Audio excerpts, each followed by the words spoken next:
इन 3 महिलाओं को तुलसी को जल भूल से भी नहीं चढ़ाना चाहिए। दोस्तों, एक समय की बात है, देवी सत्यभामा भगवान श्री कृष्ण के पास आती है और उनसे पूछने लगती है, हे प्रभु, पहले आपने मुझे तुलसी को जल देने का और तुलसी के पास दीपक जलाने का महात्म्य सुनाया था। किंतु हे प्रभु, आज मैं आपके पास यह जानने के उद्देश्य से आई हूँ कि तुलसी को जल चढ़ाने के नियम क्या है, कौन सी स्त्री तुलसी को जल चढ़ा सकती है और कौन सी स्त्री तुलसी को जल नहीं चढ़ा सकती। इस विषय में मुझे ज्ञान दीजिए। भगवान श्री कृष्ण कहते हैं, हे सत्यभामा, आज तुमने उत्तम प्रश्न किया है। तुलसी को जल देने के महत्वपूर्ण नियम होते हैं, उन नियमों का पालन करते हुए ही तुलसी को जल देना चाहिए। यदि कोई व्यक्ति इन नियमों का पालन नहीं करता है तो उसे महापाप लगता है। देवी लक्ष्मी उसके घर का त्याग करके चली जाती है। हे प्रिय, आज मैं उन 3 स्त्रियों के विषय में बताने वाला हूं जिन्हें तुलसी को जल नहीं चढ़ाना चाहिए। इन स्त्रियों को तुलसी को जल देने का कोई शुभ फल प्राप्त नहीं होता है, उल्टा इनके द्वारा तुलसी को जल चढ़ाने पर उन्हें महापाप ही लगता है। तुलसी को जल चढ़ाने के नियम बताने से पूर्व, हे देवी, मैं आपको सुनंदा का प्राचीन इतिहास सुनाता हूं, जिसे आप ध्यान से सुनिए। जो भी स्त्री इस प्राचीन कथा का श्रवण करती है, उसे तुलसी को 100 वर्षों तक जल देने का पुण्य प्राप्त होता है। इस कथा को जो भी ध्यान से सुनता है और इसका प्रचार करता है, उसके दुखों का नाश होता है और उसकी दरिद्रता दूर होती है। देवी सत्यभामा कहती है, हे स्वामी, आपके मुख से इस कथा का श्रवण करना बड़े सौभाग्य की बात है। कृपया आप मुझसे वह कथा कहिए, मैं इसे ध्यान से पूरा अवश्य सुनूंगी। दोस्तों, फिर भगवान श्री कृष्ण देवी सत्यभामा को वह कथा सुनाने लगते हैं। इस कथा को आप ध्यान से पूरा अवश्य सुनिए, क्योंकि आधा अधूरा ज्ञान घातक हो सकता है। तो चलिए आपको सुनाते हैं वह कथा। भगवान श्री कृष्ण कहते हैं, हे देवी सत्यभामा, पूर्वकाल की बात है। दक्षिण देश में एक अत्यंत शोभायमान नगरी थी। उस नगरी में सुदेव नाम का एक ब्राह्मण निवास करता था। सुदेव बहुत ही बुद्धिमान और शास्त्रों में पारंगत था। उसने वेदों का भी अध्ययन किया था। उसी के नगर के पास अन्य एक नगर था। उस नगर में ध्यान शर्मा नाम का एक विद्वान ब्राह्मण था। उसकी एक पुत्री थी जिसका नाम सुनंदा था। उस ध्यान शर्मा ने बड़े ही लाड़ प्यार से अपनी पुत्री का लालन पालन किया था। उसकी पुत्री अत्यंत सुंदर और गुणवान थी। जब सुनंदा विवाह के योग्य हुई तो ध्यान शर्मा को अपनी पुत्री के विवाह की चिंता सताने लगी। इसीलिए उसने अपनी पत्नी से कहा, हे प्रिय, हमारी पुत्री अब जवान हो चुकी है, इसीलिए अब इसका विवाह हमें कर देना चाहिए। तब उसकी पत्नी कहती है, हे स्वामी, मेरी दृष्टि में एक विद्वान ब्राह्मण है जिनका नाम सुदेव है। मैं तो कहती हूँ, हमारी पुत्री का विवाह उन्हीं श्रेष्ठ ब्राह्मण के साथ करा दिया जाए। उनके साथ विवाह करके हमारी पुत्री सुखी जीवन व्यतीत करेगी। ध्यान शर्मा कहता है, हे प्रिय, तुम ठीक कहती हो। मैंने भी सुदेव जी के विषय में बहुत सुना है। हम हमारी पुत्री का विवाह उन्हीं के साथ करेंगे। मैं कल ही उनके पास अपनी पुत्री के विवाह का प्रस्ताव लेकर जाता हूं। फिर ध्यान शर्मा अपनी पुत्री के विवाह का प्रस्ताव लेकर सुदेव के घर पर जाता है। सुदेव घर में अपने माता पिता की सेवा कर रहा होता है। जब ध्यान शर्मा सुदेव को अपने माता पिता की सेवा करते देखता है तो उसे बड़ा आनंद होता है। वह सोचता है, अरे वाह, यह ब्राह्मण पुत्र तो कितना महान है। यह तो बड़ी प्रसन्नता से अपने माता पिता की सेवा कर रहा है। जब ध्यान शर्मा को सुदेव द्वार पर खड़ा देखता है तो उनका स्वागत करता है और कहता है, हे विप्रवर, पधारिए, आपका स्वागत है। कहिए, मैं आपकी किस प्रकार से सहायता कर सकता हूं। सुदेव का अतिथि सत्कार देखकर ध्यान शर्मा बहुत प्रसन्न हो जाता है। वह देखता है कि सुदेव का घर अत्यंत पवित्र और शुद्ध होता है। उसके घर के सामने तुलसी का पौधा होता है और घर के अंदर भगवान विष्णु की प्रतिमा रखी हुई होती है। इससे ध्यान शर्मा को विश्वास हो जाता है कि सुदेव ही उसकी पुत्री के लिए सर्वोत्तम वर है।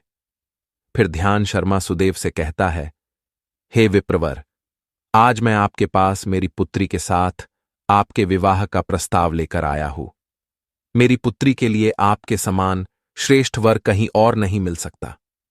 सुदेव के माता पिता भी यह बात सुनकर प्रसन्न हो जाते हैं और सुदेव को विवाह के लिए मना लेते हैं। फिर सुदेव भी विवाह के लिए तैयार हो जाता है। विवाह का मुहूर्त तय किया जाता है और एक पवित्र स्थान पर सुदेव और सुनंदा का विवाह संपन्न किया जाता है। सुनंदा के सुंदर और मनमोहक रूप को देखकर सुदेव बहुत प्रसन्न होता है। सुनंदा अत्यंत गुणवान और चरित्रवान स्त्री थी। विवाह के बाद जब सुनंदा सुदेव के घर पर जाती है तो वह अपने पति और सास ससुर की बड़ी सेवा करती है। अपनी मधुर वाणी और कार्यों से वह सभी के मन को जीत लेती है। सुनंदा के ससुराल वाले भी उसके कार्य से बहुत संतुष्ट रहते हैं। सुनंदा नित्य अपने पति से पहले जागकर घर का आंगन साफ करती थी, फिर घर के अंदर साफ सफाई करके स्नान किया करती थी। स्नान करके वह नित्य तुलसी को जल देती थी और फिर पूजा घर में जाकर भगवान विष्णु और मां लक्ष्मी की पूजा किया करती थी। फिर भोजन बनाकर उसमें तुलसी पत्र डालकर भगवान विष्णु को भोग लगाया करती। उसके बाद वह अपने पति को भोजन कराकर फिर खुद भोजन किया करती थी। रात को वह पति के चरण दबाकर उसके सो जाने के बाद सो जाया करती थी। सुनंदा के अंदर एक पतिव्रता नारी के सभी लक्षण थे और वह अपने पति को ही परमेश्वर मानकर उनकी सेवा करती थी। सुनंदा ने कभी अपने पति के अलावा अन्य पुरुष के विषय में विचार नहीं किया। वह सत्य धर्म का पालन करने वाली और धर्म कार्य करने वाली पवित्र स्त्री थी। उसने कभी कोई अशुभ कार्य नहीं किया। सुनंदा के ऐसे सात्विक और सरल स्वभाव को देखकर मां लक्ष्मी भी उस पर मेहरबान थी। मां लक्ष्मी स्वयं चलकर उसके घर में आकर निवास करने लगी, जिससे सुनंदा के जीवन में सुख समृद्धि और भी अधिक बढ़ गई। भगवान श्री कृष्ण कहते हैं, हे देवी सत्यभामा, देवी लक्ष्मी उन्हीं स्त्रियों पर अपनी कृपा दृष्टि बनाए रखती है जो पतिव्रता होती है और जो सत्य धर्म का पालन करती है। सुनंदा के अंदर वे सभी लक्षण थे जो एक श्रेष्ठ पतिव्रता नारी के अंदर होने चाहिए। लेकिन आगे मैं तुम्हें बताऊंगा कि सुनंदा की एक भूल के कारण देवी लक्ष्मी उसके घर को त्याग के कैसे चली गई। एक दिन सुनंदा का पति अत्यंत कामातुर होकर सुबह स्नान करने के पश्चात सुनंदा के पास आया और उसने सुनंदा के साथ शारीरिक संबंध स्थापित किया, जिससे सुनंदा का शरीर अपवित्र हो गया। लेकिन सुनंदा का मन भी काम के प्रभाव में ही था, इसीलिए वह अपने नित्य नियम को भूल गई। उसने पति के साथ संबंध बनाने के बाद बिना स्नान किए ही तुलसी को स्पर्श किया और उसे जल दे दिया, जिससे सुनंदा के शरीर में महामोह ने प्रवेश कर लिया। सुनंदा के सारे इंद्रिय तिलमिला उठे। सुनंदा के शरीर में महामोह ने प्रवेश करते ही देवी लक्ष्मी ने सुनंदा के घर को त्याग दिया और लक्ष्मी उस स्थान से चली गई। तब से सुनंदा के शरीर में निवास कर रहे उस महामोह ने उसे सभी धार्मिक कार्यों से वंचित कर दिया। इसका विपरीत प्रभाव सुनंदा के पति पर भी पड़ा और वह भी सदा कामातुर होकर सुनंदा के साथ विहार करने लगा। उसका मन सदैव ही काम वासना में लगा रहता था। फिर एक दिन सुनंदा के पति ने तो सभी सीमाओं का उल्लंघन किया और सुनंदा के मासिक धर्म के दौरान ही उसके साथ संबंध स्थापित किया, जिससे सुनंदा के शरीर में निवास कर रहा ब्रह्म हत्या का पाप उसके पति के शरीर में प्रवेश कर गया। हे देवी सत्यभामा, जब स्त्री मासिक धर्म से होती है तो उसके शरीर में 3 दिनों तक ब्रह्म हत्या का पाप निवास करता है, क्योंकि ब्रह्मदेव ने इंद्र के शरीर से ब्रह्म हत्या का पाप निकालकर वृक्ष, जल, अग्नि और अप्सराओं को ग्रहण करने के लिए कहा था।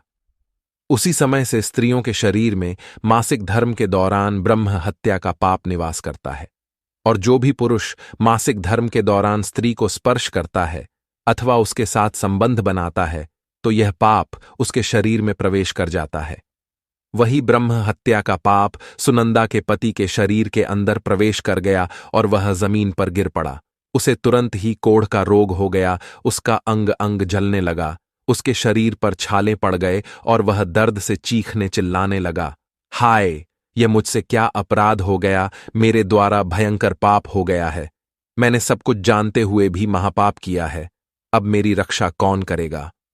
सुनंदा की सास तुरंत उस स्थान पर आ गई तो उसने देखा कि उसका पुत्र कोढ़ के रोग से ग्रसित होकर जमीन पर पड़ा है। वह क्रोध में आकर सुनंदा से कहने लगी, अरे कुलटा, अरे पापिनी, तूने ये क्या कर डाला, अपने ही पति का धर्म भ्रष्ट कर डाला। अपने पति की ऐसी हालत देखकर सुनंदा बहुत घबरा गई और जोर जोर से रोने लगी। हे सासू माँ, मुझे क्षमा करो, मुझसे बहुत बड़ा अपराध हो गया है। काम के वशीभूत होकर मेरे द्वारा यह अपराध हो गया है। सुनंदा की सास ने कहा, हे पापिनी, तू इस घर से अभी चली जा। तुझ जैसी कुलटा स्त्री को इस घर में नहीं रहना चाहिए। तूने मेरे बेटे के जीवन को नरक बना दिया। सुनंदा कहती है, हे सासू माँ, मैं कहाँ जाऊँ? मेरे पति के अलावा मेरा कोई नहीं है। मैं उन्हें छोड़कर जीवित नहीं रह सकती। सुनंदा की सास कहती है, तू कहीं भी जाकर मर जा, लेकिन अब तू इस घर में निवास नहीं कर सकती। इतना कहकर सुनंदा की सास ने उसे धक्के मारकर घर से निकाल दिया। फिर सुनंदा दुखी होकर घर से निकल गई। उसे अपनी भूल पर बड़ा पछतावा होने लगा। उसे कुछ भी समझ में नहीं आ रहा था कि वह क्या करे। सुनंदा चलते चलते एक वन में जाती है। उसी वन में एक साधु का आश्रम होता है। तब वह उस आश्रम पर सहायता मांगने के लिए जाती है तो वहां पर कोई नहीं होता है। सुनंदा उसी आश्रम पर जाकर बैठ जाती है और अपने दोष के विषय में सोचते हुए दुखी होने लगती है। फिर कुछ समय बाद एक ऋषि उस आश्रम पर आते हैं जिनका वह आश्रम होता है। जब वे ऋषि एक स्त्री को अपने आश्रम पर दुखी बैठा हुआ देखते हैं तो आश्चर्यचकित हो जाते हैं और पास जाकर उस स्त्री से पूछने लगते हैं, हे कल्याणी, तुम कौन हो और किस कारण से इस स्थान पर अकेले बैठी हो? तुम्हारे दुख का क्या कारण है? तब वह स्त्री कहती है, हे मुनिवर, मेरा नाम सुनंदा है। मेरे द्वारा घोर पाप हो गया था। उसी कारण से मैं अपने परिवार से बिछड़कर इस स्थान पर आई हूँ। वह ऋषि कहते हैं, हे देवी, ये क्या कह रही हो तुम? तुमने कौन सा पाप किया है? मुझे विस्तार से बताओ। मैं तुम्हारी कोई सहायता कर सकूं तो प्रयत्न अवश्य करूंगा। सुनंदा कहती है, हे मुनिवर, मेरे द्वारा घोर पाप हो गया है। मासिक धर्म के दौरान मैंने पति के साथ संबंध बनाया। इसी कारण से मेरे पति कोढ़ रोग से ग्रस्त हो गए और दुख भोग रहे हैं। फिर ऋषि कहते हैं, बेटी, तुम चिंता मत करो। तुम्हारे द्वारा जो पाप हुआ है उसका प्रायश्चित करो। तुम्हें पाप से मुक्ति मिल जाएगी। तुम इस आश्रम में बैठकर भगवान विष्णु की पूजा करो।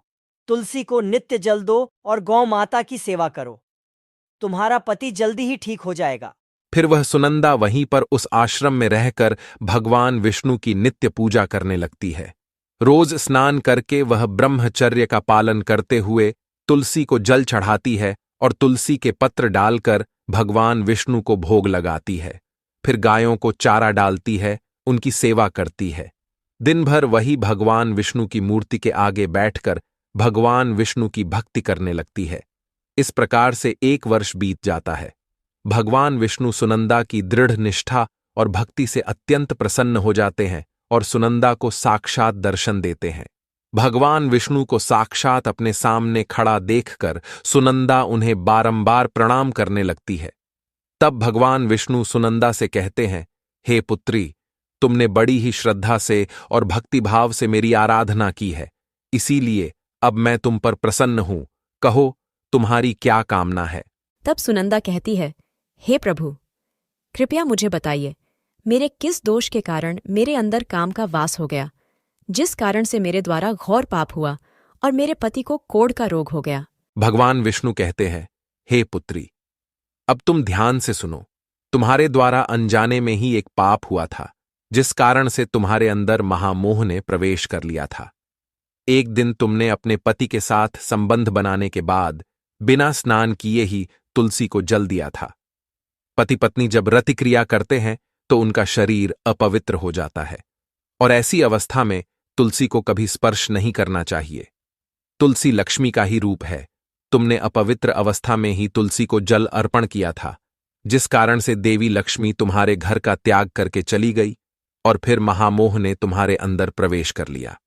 उसी महामोह के कारण तुम्हारे और तुम्हारे पति के अंदर काम का प्रभाव अधिक बढ़ गया और मासिक धर्म के दौरान स्त्री के साथ संसर्ग होने के कारण तुम्हारे पति को कोढ़ का रोग हो गया था। वह सुनंदा कहती है, हे प्रभु, अनजाने में मुझसे यह बड़ा पाप हो गया था। अब इस पाप का क्या प्रायश्चित है? भगवान विष्णु कहते हैं, हे सुनंदा, इस पाप का प्रायश्चित तुमने 1 वर्ष तक ब्रह्मचर्य व्रत का पालन करके कर लिया है, इसीलिए अब तुम पाप से मुक्त हो। सुनंदा कहती है, हे प्रभु, कृपया मुझे बताइए, किस अवस्था में तुलसी को जल नहीं देना चाहिए और तुलसी को जल देने के क्या नियम हैं? भगवान विष्णु कहते हैं, हे सुनंदा, अब मैं तुम्हें तुलसी को जल देने के नियम बताता हूं, तुम इसे ध्यान से सुनो। हे पुत्री, तुलसी एक अत्यंत पवित्र पौधा है। यह मुझे सबसे अधिक प्रिय है, इसीलिए इसकी सात्विकता बनी रहनी चाहिए। इस पौधे को कभी अपवित्र अवस्था में स्पर्श नहीं करना चाहिए। जो स्त्री मासिक धर्म से हो, उस स्त्री को इस पौधे को कभी स्पर्श नहीं करना चाहिए। मासिक धर्म के दौरान स्त्री के शरीर में ब्रह्म हत्या का पाप होता है। ऐसे में स्त्री को तुलसी को जल नहीं देना चाहिए। किसी भी स्त्री और पुरुष को संबंध बनाने के बाद तुलसी के पौधे को स्पर्श नहीं करना चाहिए और ना ही इसे जल देना चाहिए। संबंध बनाने पर स्त्री और पुरुष का शरीर अपवित्र हो जाता है। ऐसी अवस्था में तुलसी के पौधे को स्पर्श करने पर दोष लगता है। देवी लक्ष्मी ऐसे स्थान से चली जाती है। हे पुत्री, जो स्त्री अपने पति का त्याग करके चली गई हो, जो विवाह के पश्चात अपने पति को छोड़कर अन्य पुरुष के साथ निवास कर रही हो, ऐसी स्त्री को भी तुलसी को जल नहीं चढ़ाना चाहिए। तुलसी की पूजा करने का अधिकार केवल पतिव्रता स्त्रियों को ही है। जो स्त्री असती होती है, उसे तुलसी को जल नहीं चढ़ाना चाहिए। हे सुनंदा, अब मैंने तुम्हें तुलसी को जल देने के संबंध में महत्वपूर्ण नियम बताए हैं, तुम इसे ध्यान में रखो। तब सुनंदा कहती है, हे प्रभु, मेरे पति कोढ़ के रोग से पीड़ित है, कृपा करके मेरे पति को रोग से मुक्त कीजिए। तब भगवान विष्णु कहते हैं, हे सुनंदा, तुमने इस तुलसी के वृक्ष की 1 वर्ष तक पूजा की है। यह अत्यंत पवित्र पौधा है। अब तुम इसके पत्ते ले जाकर अपने पति को खिला दो, वह रोग और पापों से मुक्त हो जाएगा। इतना कहकर भगवान विष्णु अंतर्ध्यान हो जाते हैं। यह सुनकर सुनंदा बहुत प्रसन्न हो जाती है और भगवान विष्णु को बारंबार प्रणाम करके धन्यवाद देती है। फिर सुनंदा उस तुलसी के पौधे के कुछ पत्ते तोड़कर घर पर जाती है और अपने कोढ़ी पति को खिला देती है। तुलसी के पत्ते खाते ही उसका पति एकदम से स्वस्थ हो जाता है और सुनंदा को गले से लगा लेता है। सुनंदा की सास भी जब यह चमत्कार देखती है तो बड़ी प्रसन्न हो जाती है और फिर वे सभी प्रसन्नता से रहने लगते हैं। भगवान श्री कृष्ण कहते हैं, हे सत्यभामा, इसीलिए इन अवस्थाओं में स्त्रियों को तुलसी को जल नहीं चढ़ाना चाहिए और ना ही तुलसी को स्पर्श करना चाहिए, अन्यथा इसके अशुभ परिणाम भोगने पड़ते हैं, जैसा सुनंदा के साथ हुआ था। दोस्तों, अब जानते हैं तुलसी के पौधे से जुड़े महत्वपूर्ण नियम। शास्त्रों के अनुसार सोमवार, बुधवार और रविवार का दिन तुलसी का पौधा लगाने के लिए बहुत शुभ होता है। लेकिन ग्रहण काल में, अर्थात सूर्य ग्रहण, चंद्र ग्रहण आदि दिनों में तुलसी का पौधा कभी नहीं लगाना चाहिए। तुलसी के पौधे को मिट्टी के गमले में लगाना श्रेष्ठ होता है। घर के मुख्य द्वार के सामने एक सुंदर गमले में तुलसी का पौधा लगाना चाहिए। तुलसी के गमले को हमेशा जमीन पर अथवा किसी ऊंची जगह पर रखना चाहिए, लेकिन इसे कभी लटकाकर नहीं रखना चाहिए। तुलसी के पौधे में अच्छी मिट्टी का प्रयोग करना चाहिए। अशुभ स्थानों की मिट्टी कभी तुलसी के गमले में नहीं डालनी चाहिए, जैसे शमशान, नाली या शौच वाले स्थानों की मिट्टी का प्रयोग तुलसी के गमले में कभी ना करें। जिस तुलसी के पौधे की रोज पूजा करते हैं, उसे कभी जमीन के अंदर नहीं लगाना चाहिए। जमीन में लगाने से तुलसी का पौधा अपवित्र हो जाता है और साथ ही इसका आकार भी बहुत बड़ा हो जाता है, जिससे इसकी पूजा करने में परेशानी होने लगती है और लोग इसकी टहनियां तोड़ने लगते हैं। इसके अलावा ध्यान न देने पर पशु इसे नुकसान पहुंचा सकते हैं। तुलसी का पौधा लगाने के लिए उत्तर, उत्तर पूर्व तथा पूर्व दिशा ही सर्वश्रेष्ठ मानी गई है। इसमें उत्तर पूर्व दिशा अत्यंत शुभ होती है। इस दिशा में तुलसी का पौधा लगाने से घर का वातावरण सकारात्मक बनता है और शुभ परिणाम प्राप्त होते हैं। अगर तुलसी का पौधा आंगन में लगाया जाता है तो ये बहुत शुभ होता है। तुलसी का पौधा कभी भी दक्षिण पूर्व की दिशा में कभी नहीं लगाना चाहिए। ये आग्नेय दिशा है। इस दिशा में तुलसी का पौधा रखने से जल्दी सूखने लगता है। तुलसी के पौधे को कभी भी अंधकार में नहीं रखना चाहिए। शाम के समय इसके पास दीपक जलाना चाहिए। इसके अलावा तुलसी के पौधे को चुनरी जरूर बांध देना। चुनरी के बिना तुलसी का पौधा अधूरा माना जाता है। तुलसी के पौधे में हरे रंग की चूड़ी, लाल अथवा सफेद धागा जरूर बांध देना। लेकिन तुलसी को कभी सुना नहीं रखना चाहिए। तुलसी के पत्ते तोड़ते समय ध्यान में रखें, चाकू आदि धारदार चीजों का प्रयोग करके तुलसी पत्ते ना तोड़े। तुलसी के पत्ते उंगलियों से ही तोड़ने चाहिए। तुलसी के पौधे की कभी टहनी नहीं तोड़नी चाहिए। थोड़ा अधिक समय लग सकता है, लेकिन तुलसी का एक एक पत्ता ही तोड़ना चाहिए। जितने आवश्यक हो उतने ही पत्ते लेने चाहिए। पत्ते तोड़ते समय नाखूनों का भी प्रयोग नहीं करना चाहिए। इससे स्त्री का सौभाग्य नष्ट होता है और दुर्भाग्य आता है। एकादशी के दिन तुलसी के पत्ते कभी नहीं तोड़ने चाहिए। एकादशी के एक दिन पहले ही तुलसी के पत्ते तोड़कर रखने चाहिए। सूर्य ग्रहण, चंद्र ग्रहण के दौरान तुलसी को स्पर्श नहीं करना चाहिए। किसी भी दिन शाम के समय तुलसी के पत्ते नहीं तोड़ने चाहिए। शाम को तुलसी निद्रा अवस्था में होती है। ऐसे समय पर तुलसी के पत्ते तोड़ना पाप माना गया है। पुरानी सूखी हुई तुलसी की पत्तियों को कभी फेंकना नहीं चाहिए। इसे मिट्टी में दबा दें, लेकिन कभी नाली में अथवा कचरे में ना फेंके। रविवार के दिन तुलसी को जल नहीं देना चाहिए। इस दिन पत्तियां भी नहीं तोड़नी चाहिए। तुलसी को जल देने के लिए शुद्ध पानी का ही प्रयोग करें। तुलसी को कभी गंदा, झूठा पानी नहीं चढ़ाना चाहिए। तुलसी के पौधे को भूल से भी गंदगी वाले स्थान पर नहीं लगाना चाहिए। कई बार महिलाएं तुलसी के पौधे को ऐसे स्थान पर लगाती हैं जो स्थान अपवित्र होता है, जैसे नाली के समीप या जिस स्थान पर बर्तन अथवा कपड़े धोए जाते हैं, उस स्थान पर भी तुलसी का पौधा कभी नहीं लगाना चाहिए। इससे क्या होता है? गंदा पानी तुलसी के पौधे में गिरता है। यह बहुत ही अशुभ माना गया है। तुलसी में गंदा पानी गिरने से तुलसी अपवित्र हो जाती है। तुलसी को बिना स्नान किए जल भी नहीं देना चाहिए। जो भी स्त्री तुलसी को जल देती है, उसे स्नान करके माथे पर सिंदूर लगाकर ही तुलसी को जल देना चाहिए। तभी यह जल तुलसी मैया स्वीकार करती है। जो अविवाहित है अथवा जिनके पति नहीं है, उन्हें सिंदूर लगाने की आवश्यकता नहीं है। ध्यान रहे, तुलसी का पौधा कभी सूखना नहीं चाहिए। ये अशुभ संकेत लेकर आता है।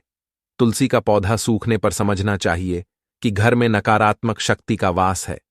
इसीलिए तुरंत वास्तु उपाय करने चाहिए। गुरुवार के दिन तुलसी के पौधे में कच्चा दूध डालने से माता लक्ष्मी अत्यंत प्रसन्न होती है। घर से दुख, दरिद्रता और अशांति समाप्त होती है। गुरुवार के दिन केले के पौधे के साथ तुलसी का भी पूजन करना चाहिए। इससे अथाह धन संपत्ति की प्राप्ति होती है, जो कभी खर्च नहीं होती है। केले में भगवान विष्णु और तुलसी में मां लक्ष्मी का वास है। इसीलिए गुरुवार को इनकी पूजा जरूर करनी चाहिए। तो दोस्तों, इस प्रकार से भगवान श्री कृष्ण ने देवी सत्यभामा को तुलसी को जल देने का माहात्म्य सुना दिया है। आपको यह कथा कैसी लगी, कमेंट करके अवश्य बताएं। जानकारी अच्छी लगी तो वीडियो को लाइक जरूर करें और कमेंट में जय श्री कृष्ण अवश्य लिखें। साथ ही चैनल को सब्सक्राइब करें ताकि ऐसी ही आध्यात्मिक जानकारी आपको प्राप्त हो सके। आप सभी का धन्यवाद।